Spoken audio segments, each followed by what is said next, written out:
Olá, bem-vindos a mais uma Cabine do Filme, o programa do podcast Rabiscos.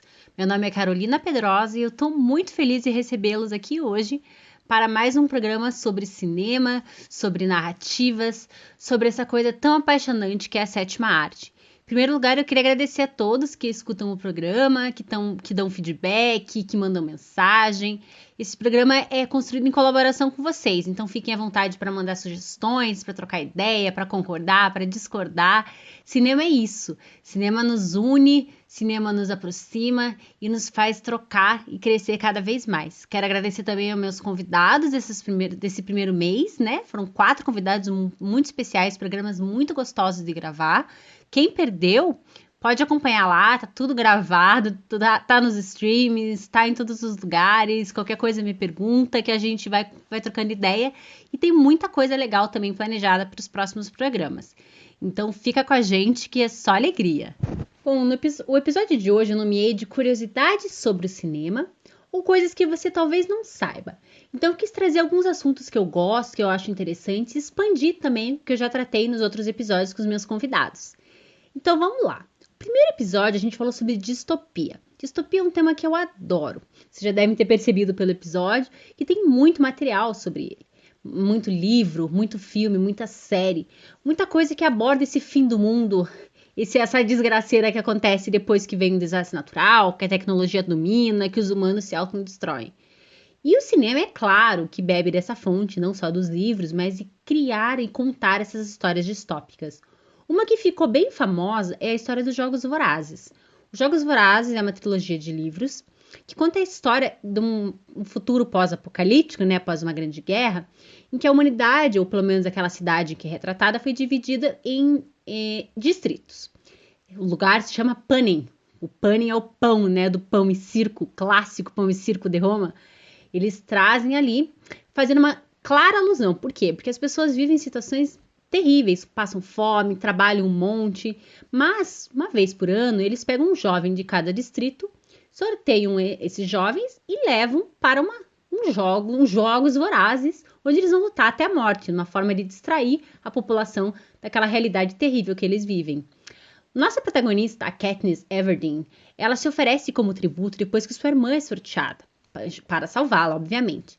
Esse tipo de filme que a gente chama de jovem adulto é aquele filme em que o jovem se encontra a partir de uma ação que ele faz para salvar alguém ou para salvar o mundo, né?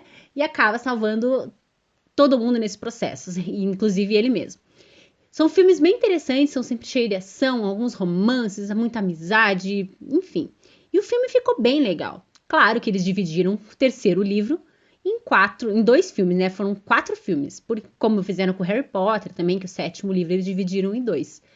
Porque a ideia deles não é contar a história mais devagar, é ganhar o dinheirinho a mais, né? E o 4º filme fez aquele sucesso estrondoso. Jogos Vorazes virou um exemplo de uma adaptação de uma trilogia que foi direcionada para os jovens adultos e fez um sucesso com várias idades, porque as temáticas que eles tocam são sempre bem adultas, assim. O que aconteceu? Nossa, Maze Runner correu para fazer a mesma coisa. Maze Runner fez a trilogia de filmes deles também.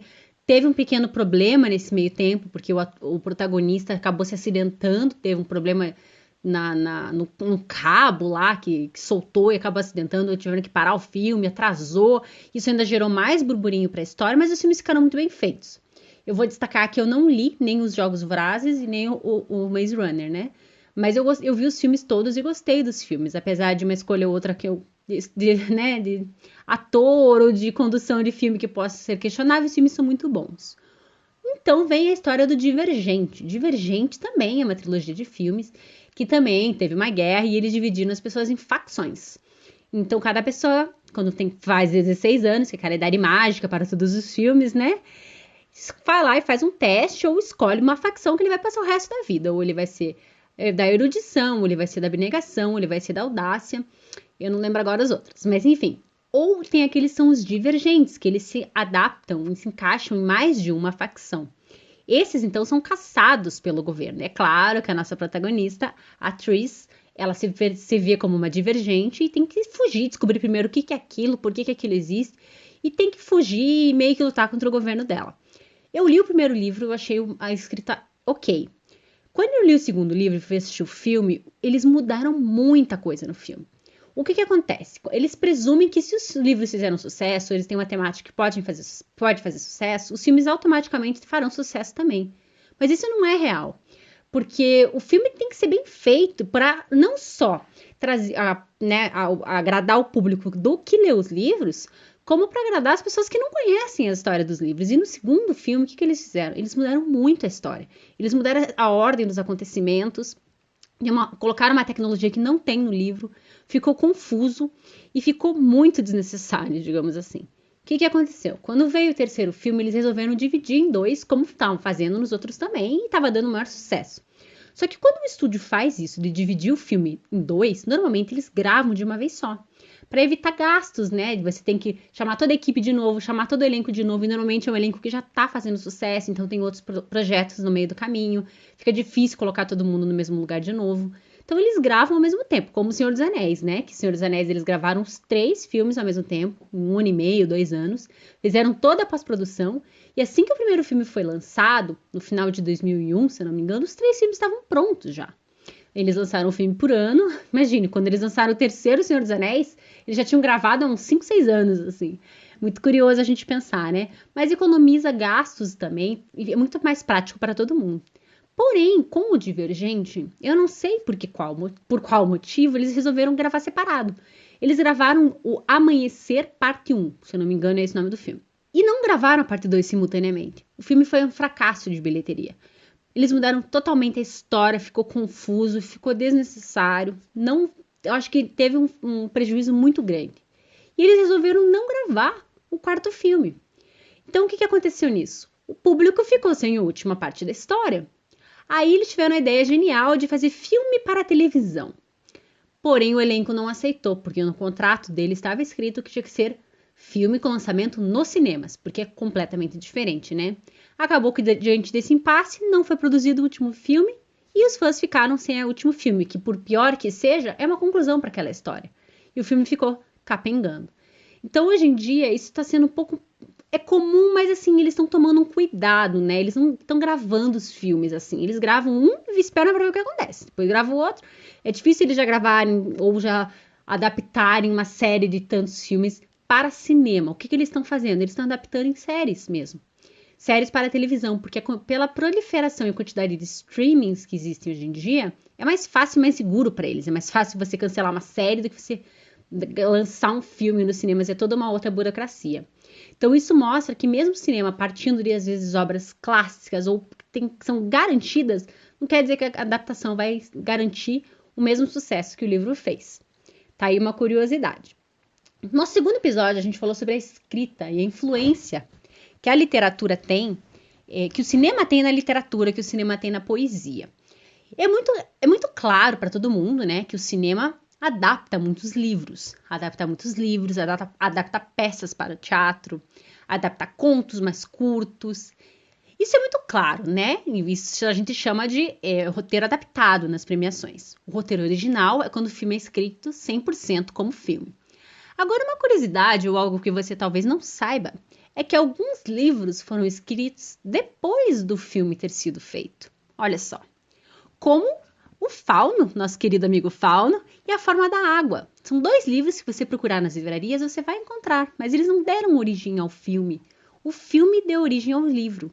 Inclusive A Forma da Água, que ganhou o Oscar, aquele filme super bonito, aquele conto super bonito sobre o amor, ele foi escrito simultaneamente. O roteiro do filme foi escrito junto com o livro. Por quê? A gente não sabe quais são as intenções, se eles querem registrar aquilo, mas eu acho uma coisa muito curiosa, né, quando esse movimento inverso é feito. Uma coisa que é comum de acontecer é serem lançados os roteiros do filme, como recentemente foi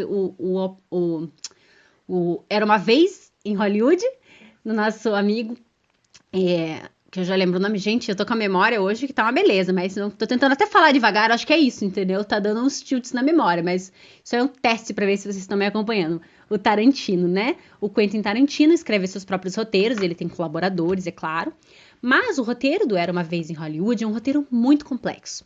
É um filme polêmico, porque ele conta uma história que não é muito comum, principalmente pra gente que não é dos Estados Unidos, não passou, né, não mora lá e não passou os dramas que eles viveram. E ele conta a história uma história muito triste, que foi daquela seita do Charles Manson, que ele invadiu a casa, era a mulher do Polanski, que é um diretor, né, também super polêmico, mas ela estava grávida, ele entrou na casa, ele e os seus seguidores, e deram várias facadas nela, grávida, na barriga grávida, mais 2 amigos que estavam na casa, e morreu todo mundo na hora, um sangueiro, um desastre horroroso.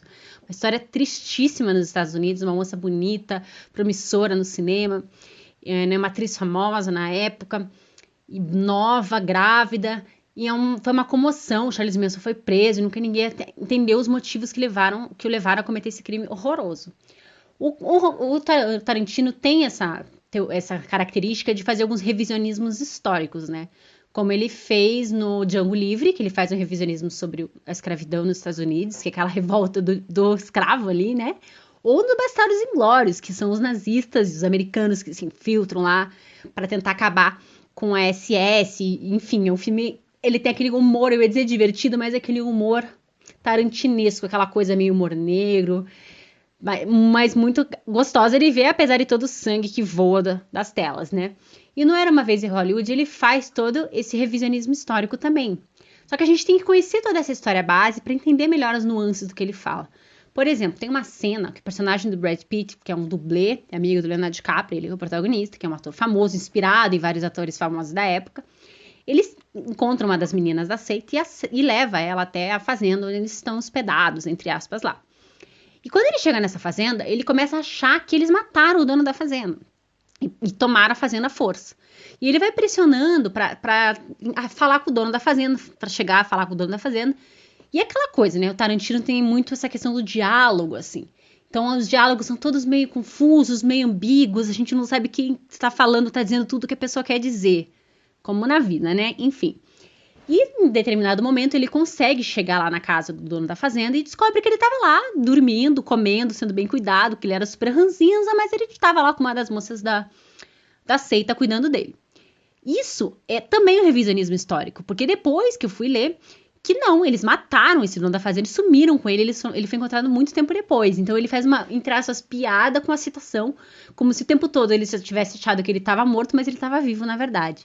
Então o filme tem essas nuances de roteiro que ele construiu a partir da própria realidade. Esse é um primeiro nível do filme. O segundo nível é a história que ele cria dos personagens fictícios do Leonardo DiCaprio e do Brad Pitt, que é uma história paralela, é essa, né? Ela vai correndo junto, que é muito legal também e muito interessante, é um outro filme dentro do filme. E o Leonardo DiCaprio é um ator que está fazendo um filme neste filme. Então tem a história desse filme que ele está fazendo. Então, peraí, são 3 roteiros dentro de um roteiro só. Tem esse revisionismo que ele faz desse assassinato, que ele vai colocando a hora que as coisas aconteceram, o dia, e muda, obviamente, todo o final, e faz aquela destruição típica tarantinesca. Tem a história do filme que ele cria, que ele vai amarrando os personagens fictícios com a história real, e a história do filme dentro do filme, que é o filme que o Leonardo DiCaprio está fazendo. Então é um filme com um roteiro muito complexo, e saiu agora um livro com este roteiro, um livro grosso, assim, enorme, que tem todos esses meandros, esses detalhes. Talvez como uma audiência brasileira, a gente não fique tão apegado à história. Mas é um filme muito bom para quem gosta de uma boa história, de uma história amarrada, de uma história interessante, vale a pena. Inclusive, eu recomendo todos os filmes do Tarantino. Claro que são super, eu já aviso, tem muito sangue, é muita violência, mas também tem uma trilha sonora muito especial. E os roteiros são sempre originais e sempre trabalham com o inesperado. Você nunca sabe o que vai acontecer. Você sabe que em algum momento vai dar errado. Mas quando e como, só assistindo o filme. O outro tema que a gente abordou também, que eu gosto muito, é trilha sonora. Com certeza esse tema vai voltar. Eu acho que trilha sonora é uma coisa muito ampla, porque ela constrói ou destrói o filme. Às vezes você tá vendo uma cena super emotiva e de repente, pá, uma música que não tem nada a ver, a música quebra o clima, você sai do ambiente, porque o filme tem que ser uma experiência imersiva, né? Você tem que se sentir dentro do filme. E se o filme não te coloca dentro dele mesmo, o filme tá errado. Tá errado, não serve, entende? É um filme que vai ser esquecido, é um filme que vai ser um fracasso, porque ele tem um roteiro que não te convence, ele tem atores que não te convencem, alguma coisa ali não encaixa. E a música tem um papel muito importante dentro disso. Então tem filmes, como a gente comentou no episódio sobre trilha sonora, que às vezes você lembra da música, mais do que do filme até. A música do Guarda-Costas é capaz de você lembrar, você lembra da música, mas não lembra exatamente do que acontece no filme. Isso acontece com muitos filmes. E compor uma trilha sonora de um filme não é algo simples, né? Por isso que existem os compositores famosos, como o meu queridíssimo Hans Zimmer, que eu amo Hans Zimmer, compôs a trilha sonora do Gladiador, que é um filme assim com muitos méritos, é um filme inesquecível, lindíssimo, que vale muito ser visto. E dentre outras trilhas sonoras, como do Batman, né, como do Rei Leão. E as músicas, as trilhas, normalmente são feitas pelo compositor conjuntamente com o diretor. O diretor é aquela pessoa que dá todas as indicações para o filme, de todas as áreas. E a trilha sonora é uma área imprescindível. Acontece que existe um caso, como o caso do Coringa, que a compositora Hildur, eu não vou falar o sobrenome, porque eu não vou me arriscar, é um sobrenome muito confuso, mas enfim, a Hildur, ela ganhou o Oscar, foi a quarta mulher a ganhar Oscar por trilha sonora, composição de filme, e ela fez a trilha sonora sem ter visto o filme. Isso eu achei assim, sensacional. Porque normalmente você vai vendo, você tem uma orquestra, você coloca a cena do filme ali. Se vocês já viram as cenas de filmes como Harry Potter, ou filmes grandiosos, Senhor dos Anéis, que tem a orquestra gravando ao mesmo tempo que a cena vai acontecendo, a música vai crescendo junto com a ação. O Coringa não. O diretor explicou para ela toda a história e todo o tom que ele queria passar para o filme. E ela compôs aquela trilha sonora inteira sem ter visto o filme. E eu achei isso um trabalho muito legal, essa ideia de você compor a música a partir da ideia do filme, a partir do que você quer passar com a música, não necessariamente do que está efetivamente acontecendo na tela. Então eu acho isso um dado muito legal, porque trilha sonora, a gente tem essa ideia, né, que foi composta junto, que as músicas foram feitas para o filme, ou pegaram música e adaptaram, como a gente comentou da música do Guarda-Costas, que eu repito, né, aquela música da Whitney Houston, famosérrima, é uma música da Dolly Parton. A Dolly Parton compôs por um outro motivo e a música estourou na voz da Whitney Houston por causa daquele filme. Se tornou musical depois de muitos anos. Isso é legal também. Tem muito ator, muito cantor que é compositor. E eles compõem para muita gente, não só para eles, assim, para muitos outros cantores, para outros filmes. E às vezes a música é de uma pessoa que a gente não tem ideia, mas ela fica famosa porque determinado cantor cantou em determinada época, né? Então a música é algo muito interessante, eu gosto muito de ouvir a música, de sentir a música no filme, de prestar atenção nesse detalhe. Experimente colocar um filme de terror, coloca no mute e coloca uma música que não tem nada a ver com a cena. Você vai ver que acaba com o filme, acaba. Então é um trabalho que deve ser apreciado porque vale a pena mesmo. E agora entrando na parte que tem mais curiosidades e é uma parte que eu gosto demais, que é a questão das mulheres no cinema. Eu, como mulher, como cinéfila, como apaixonada pelos filmes, sou muito ligada nesse tema. E eu acho que é importante a gente falar, é importante a gente destacar a questão da mulher no cinema. Por quê? Porque, assim, não é muito comum, né? Não é muito comum. Se a gente falar de 5, 10, 15 anos, numa história de cinema que tem mais de 100 anos, é muito recente, né? As mulheres no filme, elas sempre serviam aos protagonistas masculinos. Então, foi feita uma pesquisa alguns anos atrás com esse dado, que verificou que as mulheres no filme serviam aos protagonistas masculinos. Então, ou ela estava ali para contracenar com ele, ou ela estava ali para falar dele em alguma cena que ele não estivesse. Então, toda a história girava em torno do protagonista masculino, que às vezes era muito mais velho, como no caso da Casablanca, o Humphrey Bogart já era muito mais velho, e as protagonistas, as mocinhas, né, eram sempre muito novinhas, era muito difícil de você ter grandes divas do cinema coexistindo na mesma época, diferente dos protagonistas masculinos. Porque quem contava as histórias eram os homens, né? Eram os homens, donos dos estúdios, então as histórias eram contadas a partir do ponto de vista deles. As mulheres, nem tanto. Inclusive tem uma história da Baby Jane, aquele filme O Que Terá Acontecido a Baby Jane. É um livro também. É um livro que foi adaptado a partir das próprias atrizes, a Joan Crawford e a Bette Davis, que se uniram lá para fazer o filme. Uniram com muitas aspas, porque elas tinham uma rixa enorme em Hollywood e elas se aproveitam, elas já estavam mais velhas, né, quando foi na feitura desse filme, e a Joan Crawford tinha sido casada com o dono da Pepsi e tinha todo um lado assim, né, mais político, foi atrás, encontrou o livro e resolveu contar essa história, que era a história de duas irmãs mais velhas, uma ex-atriz, duas, né, ex-atrizes, mas uma ex-atriz mirim e a outra que estava numa cadeira de rodas, e a relação tóxica entre essas irmãs, porque é muito tóxica. É daquele filme que você acha que uma é vilã e outra é mocinha, depois você inverte, você acha que a outra é vilã e a outra é mocinha, e nessa você fica naquela, né? Quem tem razão, quem não tem. Enfim, daí a Joan Crawford veio e falou com a Bette Davis para elas gravarem esse filme, porque elas tinham uma animosidade absurda. E passando aquilo para a tela ia funcionar, que era uma beleza, e que de fato funcionou. Mas foram tantas histórias, tanta treta de bastidores, que existe uma série feita pelo Ryan Murphy que se chama The Feud, que é a batalha, que conta todos os bastidores disso. E a gente começa a perceber que muita da rixa que elas tinham vinha dos próprios estúdios que alimentavam, que lançavam uma notinha no jornal, como se uma tivesse falado alguma coisa da outra, deixava na mesa dela, como quem não quer nada, e assim, e ficava toda hora colocando lenha na fogueira, e elas tinham uma raiva enorme uma da outra, no ponto, chegou ao ponto que a Bette Davis concorreu ao Oscar para esse filme.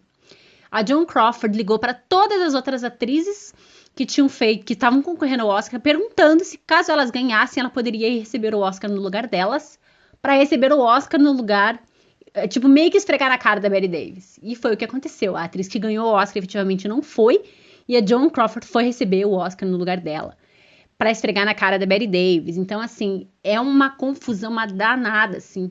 Por quê? Porque Hollywood não admitia que duas divas mais velhas, inclusive, né, pudessem coexistir naquela época. O que é um absurdo se a gente for pensar, mas ainda existe. E ainda existia até muito pouco tempo isso. Esse filme ficou muito famoso porque a animosidade delas é real. Aí tem mais histórias, né? Que elas chutaram de verdade uma cena lá de briga. Que uma hora a Joan Crawford teve que carregar a Bette Davis e ela botou pedra por baixo da roupa pra outra puxar e se machucar e vice-versa. Então, assim, as histórias de bastidores são, assim, macabras. Mas a gente começa a ver que é comum as mulheres passarem de uma certa idade e perderem o protagonismo. Por exemplo, o Mad Max. Mad Max é um filme que foi feito, né, com o Mel Gibson nos anos 80 e foi refeita uma versão agora, em 2015, se não me engano, com a Charlize Theron, com um papel novo, que é a Furiosa. E é incrível, tanto que o Tom Hardy é o Mad Max e a gente lembra da Furiosa em primeiro lugar, porque ela arrasou, ela construiu uma personagem dinâmica, forte e muito interessante. O que aconteceu? Eles viram que o personagem bombou, deu super certo, então vamos contar uma história de origem, né? Porque Hollywood adora contar a história de origem, ir lá contar como que a pessoa se tornou quem ela é. Fazer aqui um parênteses para Star Wars, né? Os capítulos novos, enfim. Só que eles não pegaram a Charlize Theron para fazer esse papel em momento algum. E eles pegaram uma outra atriz mais nova para fazer, que é a Anne Taylor-Joy, acho, se não me engano. Também, se não me engano, esse é o nome dela. Aquela menina nova que fez o Gambito da Rainha e fez a Bruxa, tá fazendo bastante sucesso. Ela é uma excelente atriz, mas assim, a Charlize Theron, digamos assim, passou da idade, né? Daí a gente pega atores, filmes de homens, que eles fazem todo tipo de maquiagem e usam CGI e computação para envelhecer, para rejuvenescer, mas a mulher não. Se ela passou de uma certa idade, ela tem que ser substituída. Isso é muito comum em Hollywood, muito comum. A gente vê que isso é comum na vida particular nossa, né, no dia a dia, como é difícil para nós mulheres conseguimos usar nossa voz, ser ouvida e manter, né, se manter relevante. E em Hollywood isso é muito claro. O que aconteceu? Como eram os homens que comandavam os grandes estúdios, as mulheres tiveram que tomar esse protagonismo.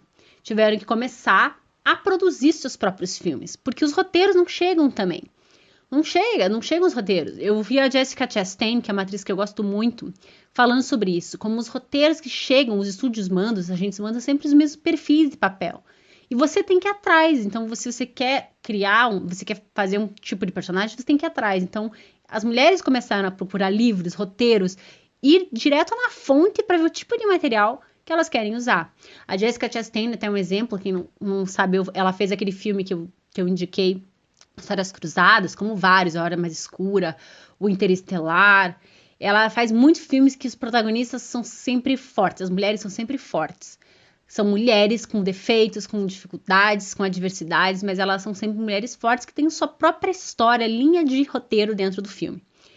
E um exemplo que é muito claro é a da Reese Witherspoon, a atriz que ficou famosa pela Legalmente Loira, um filme clássico, muito divertido, que também conta a história daquela quebra de padrões, né? De você olhar para uma moça, ela mesma se olhar como uma, entre aspas, loira burra e ver que ela podia ser muito mais, ela podia ser quem ela quisesse, como todas nós. E ela criou uma produtora que se chama Hello Sunshine.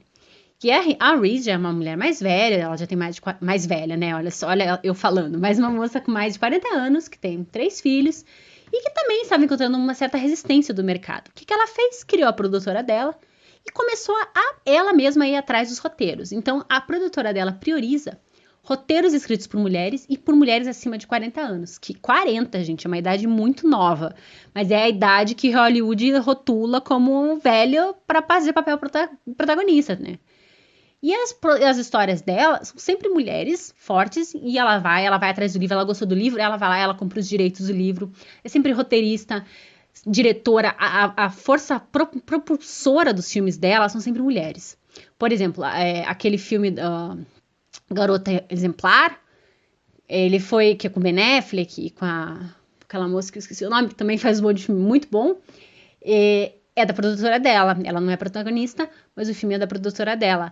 Aquele outro filme muito legal da Cheryl Strayed, aquele Livre, que ela faz aquela caminhada, todo o livro é muito bom, chama Livre. O filme é muito legal também, eu adoro esses filmes que você vai se encontrar na estrada, esses filmes on the road. E esse filme é assim, e ela que é a protagonista e ela comprou os direitos do livro, ela fez o filme.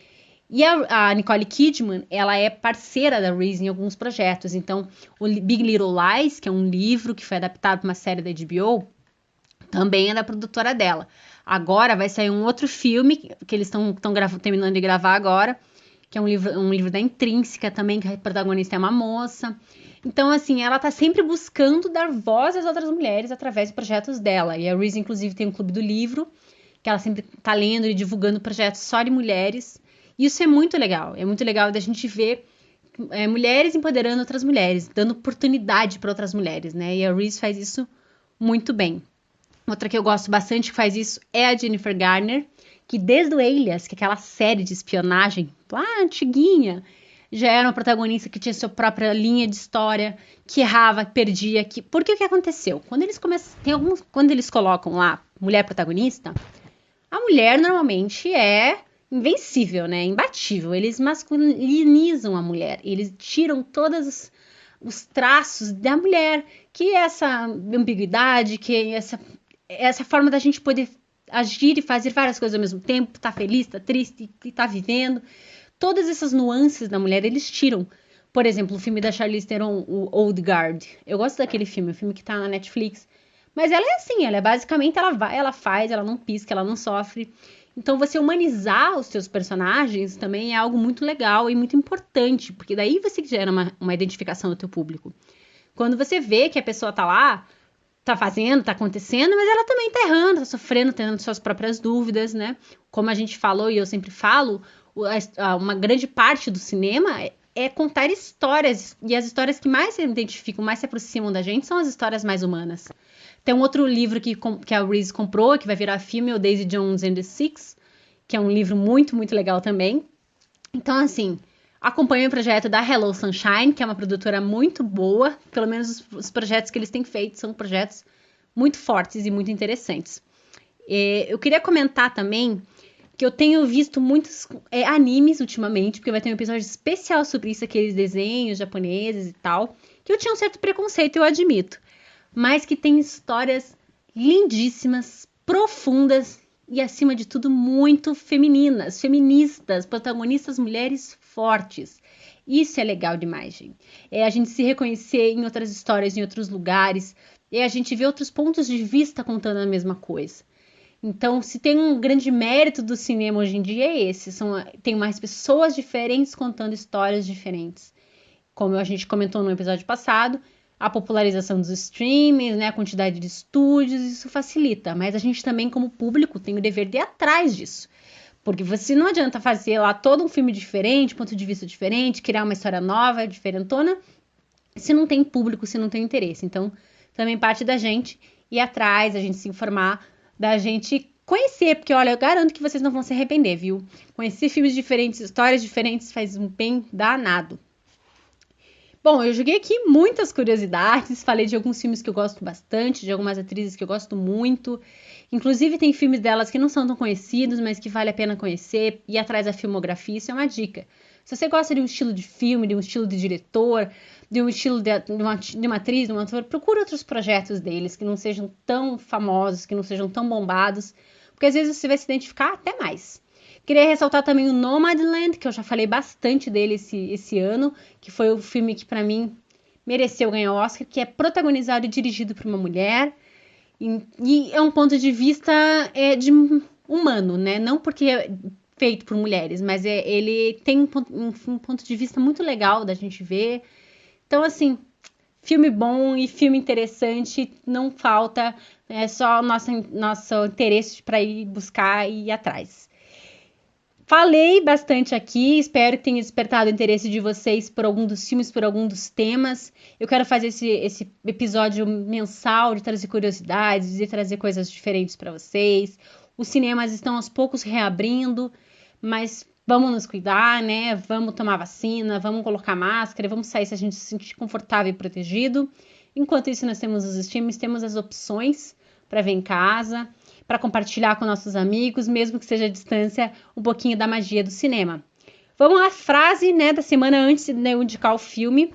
A frase da semana passada, uma frase clássica, que eu tenho certeza que você acertou, que é: todos esses momentos vão se perder no tempo, como lágrimas na chuva.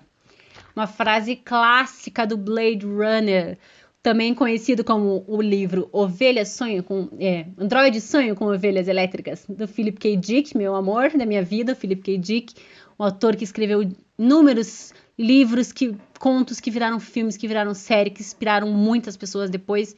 Inclusive, se preparem para um episódio sobre Philip K. Dick, ficção científica, porque tem coisa boa demais. E essa questão de gênero hoje em dia, na verdade sempre foi, né? As pessoas rotulam, eu não gosto de ficção científica, eu não gosto de drama, eu não gosto de comédia.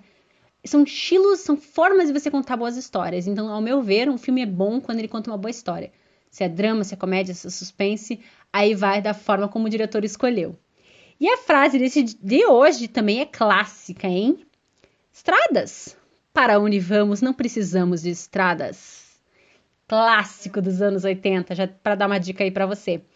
E o filme que eu vou indicar é um anime, já prenunciando os próximos episódios, que não vai ter mais um. Se vocês gostarem do episódio, a gente pode fazer mais. E não fique com preconceito, tá? Porque eu tinha. E hoje em dia eu tô vendo e tô apaixonada por esses desenhos, tô apaixonada pela forma dos japoneses contarem e verem o mundo, a natureza, a família, a ancestralidade. E o filme que eu quero indicar é O Castelo Encantado. Se não me engano é esse o nome do filme. Que é uma história que tem na Netflix, é um filme que tem muitas nuances, muitas profundidades, fala um pouco da guerra, fala de relacionamentos, fala do relacionamento da gente com a gente mesmo, com o outro, da forma como a gente lida com o nosso coração, com os nossos sentimentos e com quem a gente deixa entrar na nossa casa. Então fica a minha dica aí de filme de hoje. Reiterando que quem quiser mandar dica de sugestão, de convidado, de tema, de filme, eu vou fazer alguns episódios específicos, sim, de alguns filmes, de alguns diretores, porque tem muita coisa que vale a pena, tá? Então, eu acho que por hoje é isso. Se eu esqueci alguma coisa, eu falo na semana que vem. Aproveitem o fim de semana para assistir muito filme, para curtir com a família, com os amigos, perto, longe, enfim. O cinema tá aí pra gente aproveitar e bom cinema, boa sessão para todos nós. Um beijo grande, pessoal! Eu voltei aqui só para consertar que o nome do filme que eu indiquei não é O Castelo Encantado, é O Castelo Animado. E já que hoje eu tô sozinha, né, normalmente tem um convidado que também dá uma dica, eu vou dar 2 dicas. Eu falei muito sobre o roteiro e a forma de contar uma história, como isso influencia, né, como isso muda tudo. Então, minha dica também de um segundo filme de hoje é O Peixe Grande. Para quem não viu, olha, gente, é um filme que separa o lencinho, mas que vale a pena. É do Tim Burton, que faz normalmente filmes muito bizarros, assim, com uma estética muito peculiar, mas é um filme diferente, que mostra o poder de uma história e na forma como uma história, bem contada, muda completamente a mensagem e a forma como ela vai nos tocar. Então, minhas 2 dicas de hoje, O Castelo Animado e Peixe Grande. Fico esperando a dica de vocês lá no Instagram do podcast Rabiscos.